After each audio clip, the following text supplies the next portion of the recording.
Hello, everyone. Happy Monday. We were preparing in the green room. We were doing our breathing techniques and getting centered. We are so excited to be back for our first live in 2022. I've gotten so used to saying the year already. I am that person that takes a couple months to get used to the new year. And then by the time I get used to the new year, the year changes again. So I've been practicing 2022 for a while so that I would have it perfect. Today, we're going to talk about how to grow a brand. We are super excited about this conversation. I have asked two of our FemCity Global members to join me today. And for those that are joining us live, I see a couple of you logging on already. Please feel free to ask questions. We are here collectively and collaboratively for you. We want you to see your success. We want to see you thrive and grow your brand and, of course, money in your pocket. So please ask questions. And if you're watching the replay, you can always reach out to our experts, Julia and Laura. You can always reach out to them if you have questions you want to ask, or if you need more advice, or if you do want to book a discovery call with them. They are here for you as well. So let's go ahead and get started. Let's go alphabetical order because that way I know I'm formatted better on my end. Julia May Hunt, she is one of our FemCity Global members for the last, I think, 2 years now. You've been a FemCity Global member, right, Julia? We're on year number 2. Yes, like time flies. It feels like I just joined, but yeah, I think it is at least pretty close to 2 years. I can't believe it. She is a photographer. She helps people with social media. She does a lot of great branding packages as well. She makes women look amazing in a digital space. Anything you want to add about you, Julia, before we ask questions? I always tell people that I'm a branding photographer with a side of woo. Oh, I love that. Love that. Yeah. That's new, Julia. I didn't hear that before. I love it. That's exactly who you are. Yes. And I came up with it signing up or doing something with Sarah Sparks, and it just came out. And I'm Of like, course. I know you brought this out in me. Spirit told me to do that. So now I'm trying to work that in more often. I love that. I love it. All right, so let's ask the first question to you, and we can go back into some women are joining us, but I couldn't see your faces or your names, so sorry. I don't know why the platform does that. Julia, so what is your number one tip on how to grow a brand? And this is a question really for either women that are starting a business or women that started one last year or the year before and are really looking to grow it even further. What is your number one tip?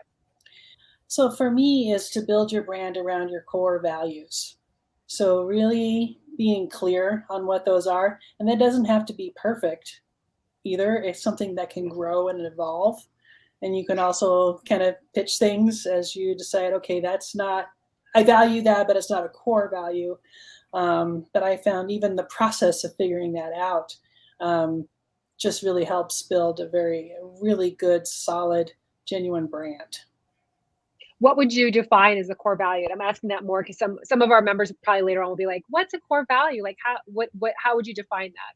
Oh yes, especially when you're starting out, you're like, well, how do I get started? Figure that out.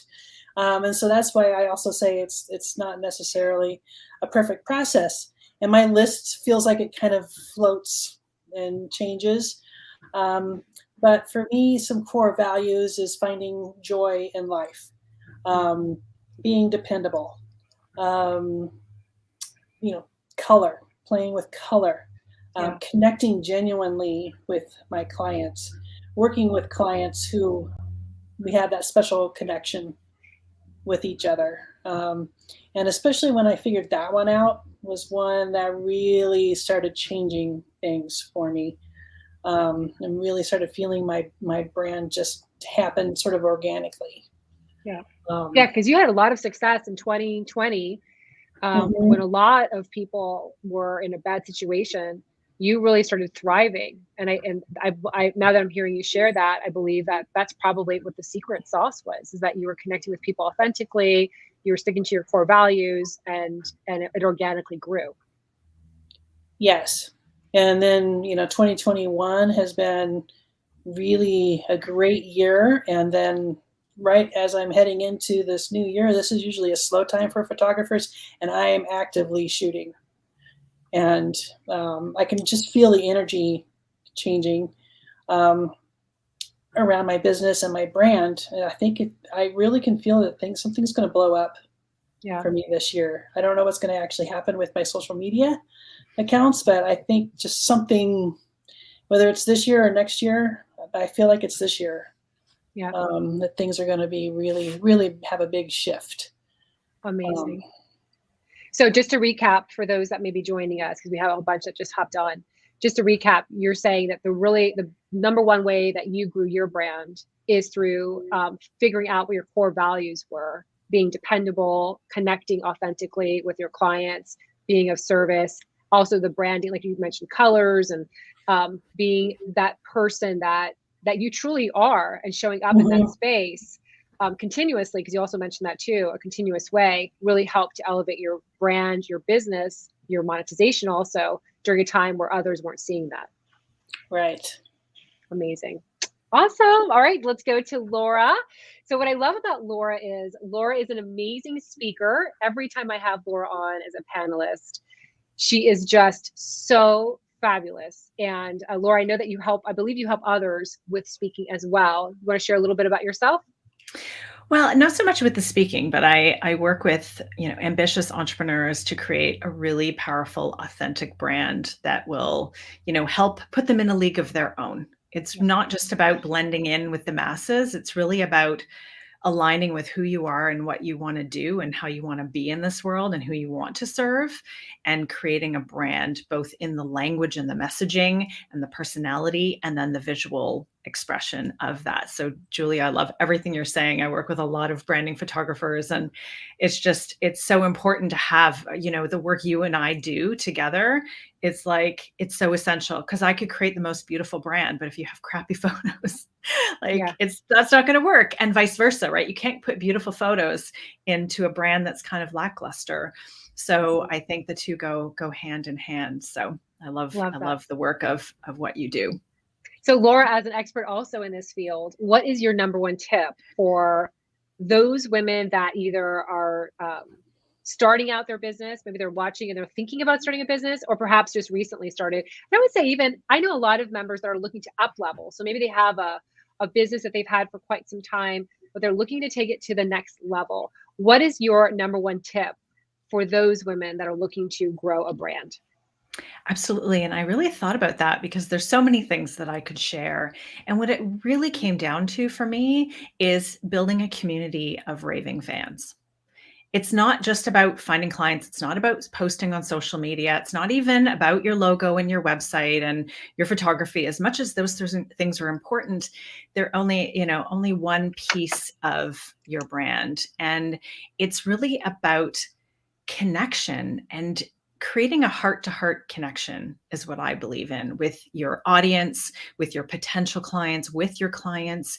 And you want those people that are just going to recommend you, that are going to give you a shout out on social media, that are going to share what you're doing just because they believe so deeply in who you are and what you're doing.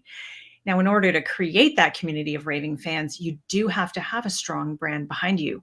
People will follow somebody who has a strong position on something, somebody who shows up consistently with conviction, with authenticity, that doesn't hide, behind this veil of, perfectionism, or, putting themselves on a pedestal, but is real.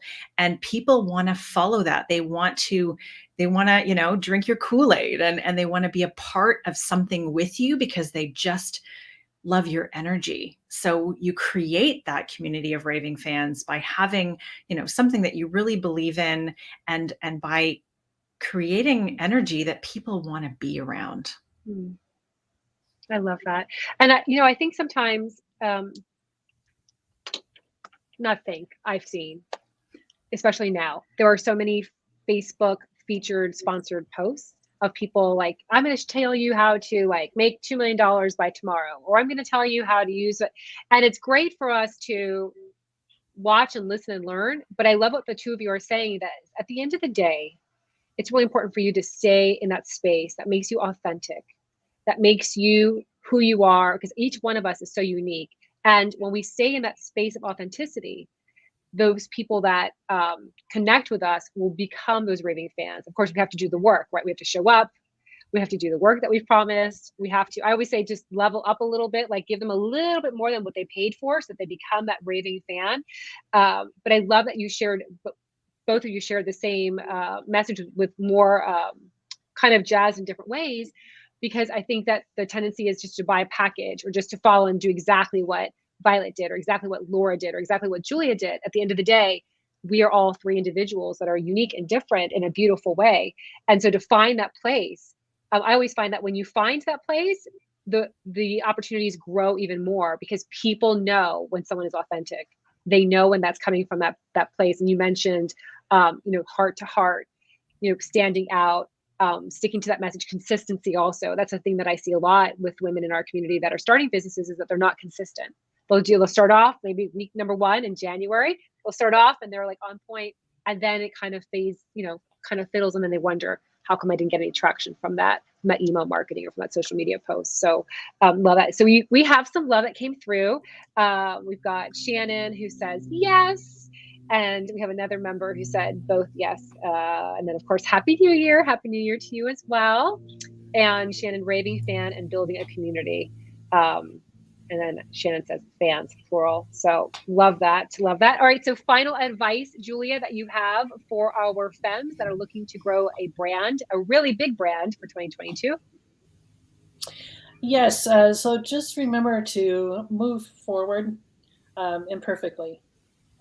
This is the only way that I've been able to achieve what I've done. And that was because I didn't wait to be perfect to get myself put out there. And then I ended up figuring out that, my imperfections are clues to what my strengths are. Yeah. And so, it's just been really magical to see what has happened because I didn't just hide behind, perfection and just put myself out there, and people just have really loved that. I love that. I love that. I was thinking when the pandemic first happened, I was really, really sick. And I remember I did a video and I was sneezing and coughing. I had high fever and I had to do it because it was on the curriculum and, I had to show up. And I had so many emails from our members after saying, you inspired me to show up imperfectly. Because when we do that, we show our true selves. And at first people were probably like, oh my gosh, why does she have a tissue and a box of, Kleenex? But then they hear the message and they hear our love and that heart-to-heart connection and being authentic. But it inspires others to do that. When we show up imperfectly, it inspires others to say, you know what, I don't have to have it all perfect. Let me just show up. And people will feel my love and the message I'm trying to convey to them. Absolutely. Love it. All right. So more love came through from Arnetta. I love Arnetta. She's all the way in Houston. Thank you, ladies. And then some more love. Excellent advice. Take action. Don't wait for everything to be perfect. And then Linda, perfection is overrated and stressful. That for sure. Yeah. I mean, I have pink eye and I'm here with my glasses on. You can't even tell. Yeah, well, because I have these things on because it doesn't look very kind on my. No one needs to see that. No one, not even me. All right, so Laura, your final advice that you have for our members. Yeah, so one thing that I've really learned is that there are some fundamentals, that are important. The consistency piece, like really having your message standing out. Like there's a lot of things that you can learn and that I, do for our clients and share with them, or you can learn from lots of different people. And so there's some fundamental things, but the reality is that you need to find your own path. You need to do what feels right to you. I feel like I tried all of the things that everybody said I should be doing. I tried all of the funnels and all of the marketing things and all the stuff. And it's not the stuff that lands with people. I just posted a photo for my birthday, which was December 23rd on, social on LinkedIn. And I showed this beautiful tattoo, my pink hair, and just said, hey, listen, I'm 45 and this is who I am. And this is what I'm all about. And it's been viewed 16,000 times on LinkedIn. It's practically viral on LinkedIn. I was like, I almost didn't share it on LinkedIn because I thought, is this what the LinkedIn community wants to see? Apparently it is, because it's also showing people it's okay to show up and show who you are and your whole self, whatever that looks like. And it's not that it was even a post about branding, but somebody might remember that and go, yeah, I remember that post. She's kind of awesome. Like, yeah, she does that. And they might refer me to somebody else, or they might reach out. Somebody did reach out and say, hey, looks like you're up to some really cool stuff since we spoke last. Let's connect. So it's really just about doing it your way. And that's my motto for this year, is like, I'm just going to throw out all of the advice and just be like, how do I want to show up in my business? How can I have fun and be in flow this year and get more joy? Because the more fun I'm having in my business, the more my clients get from me. And that's just going to be the authentic expression that I'm going to be putting out this year, because you can follow all the advice and all of the how-tos and all of that, and they're valuable. And you still have to find your way to express that and create your own path. Love that. Yes. You pick and choose. You watch everything, take all the courses, pick and choose what feels right for you. I love that. And at the end of the day, humans do business with humans they love. So, Exactly. and I love that you mentioned that too, Laura, because sometimes I will hear from our members, I posted this on LinkedIn. I don't know anyone who has 16,000 views, so that's amazing. But let's say they say, I posted on LinkedIn and I got 16,000 views, but I didn't get any money in my pocket. Like, how does that lead to money? And I love that you shared. It may not lead to money right there and then, but it's like advertisement. The more people see it over and over, the more it kind of touches their heart in some way, whether it's through education or inspiration, motivation, or advice, tips on business, they will remember you. And eventually it turns into a lead. It turns into a referral. It does convert its way. You have to give it time, but you have to show up over and over and over again so that people continuously remember who you are and what you're doing. If not, they'll reach out and say, hey, sounds like it's super cool. Like, tell me more. Let's connect. I love that story. Being memorable. It's not just about putting out content, right? Content was king before the pandemic. And now there's so much content that it's like, it's exhausting. It's overloading for most people. So if you're putting something out, you want it to capture their attention and be memorable. It's even more important now. And that's really getting clear on how you want to show up and that consistency and being memorable. Absolutely. And I love, so there's some more love that came through. Magdalena, thank you. Looking forward to all the awesome advice from Fem Sisters this 2022. And Linda, yes, having fun is memorable. That was advice that one of my spiritual advisors gave me like 2 years ago. She said, you need to show the world that you're having fun with building FemCity, because it will, first of all, when we show that side of us, that we're loving the work that we're doing, we have enjoyment, we're finding, it's filling our cup. It really resonates with those people that are watching on the sidelines, see whether or not they want to be a part of it, or if they don't. If we're always showing up kind of grouchy or grumpy or always, just perfect with not, it doesn't connect with them. Just being ourselves out there. We may not be for everyone, and that's okay. But when we are, it works out, as the two of you have illustrated with us today. Thank you so much. All right. So Julia, for those that want to learn more about you and connect, how can they find you? Well, the easiest place to find me is on Instagram, Julia May Hunt, and that's May with an E. But I'm also on Facebook and LinkedIn as well. And website is juliamayphotography.com. Awesome. And you have a great Instagram account that I follow. And we've shared some of your content over on the FemCity platform too. Some of the photography tips that you give are so great. Laura, how can Femmes find you to learn more about your work? Yeah, well, connect with me on LinkedIn, because clearly there's something going on there. Under Laura Beauparlant, you can search me there. Social, we're Lab Creative Inc. is our handle on all of the platforms. I'm mostly active on Instagram. And our website is labcreative.ca. And I have a great resources page with tools and videos and all kinds of things that help, especially newer entrepreneurs with their journey. Love it. I'm going to go over to LinkedIn now and check you. And I think we're friends. You're going to add to the. I'm going to add to it. Let's get it to 20. Let's get it to 20. Yeah, yes, let's do that. Exactly. Susan said there is better quality connection when we are authentic. Absolutely. And we have some more love coming through. Necessary Comforts is listening too. All right. Thank you so much. And again, for those that are watching the replay or just finished watching us live, you can reach out. Oh, Laura, did you just find it, Julie? Is that what you're doing? Yes, it's a gorgeous photo. Oh my No God. wonder. Now I have FOMO. Now I want to see Laura's picture. I'm so going to go over there. Oh my gosh, it's beautiful. Oh, that's a great picture of you. Gorgeous. I love Look it. at that. I did. And again, it wasn't perfect. I was like, oh, it's a little blurry. Oh, should I retake it? And I was like, you know what? It's perfect. Mm-hmm. Right? Perfectly imperfect. Yeah. Yep. 16,000 views. Love that. All right, ladies, we'll be back tomorrow. Wednesday, we'll be back for our panel discussion. Our theme of January is wealth. So we're going to be talking about money on Wednesday. And again, reach out to us if you need anything. If you've never tried FemCity, by the way, you can head over to FemCity.com. We have a great 30-day trial membership waiting for you. See you next time. Bye.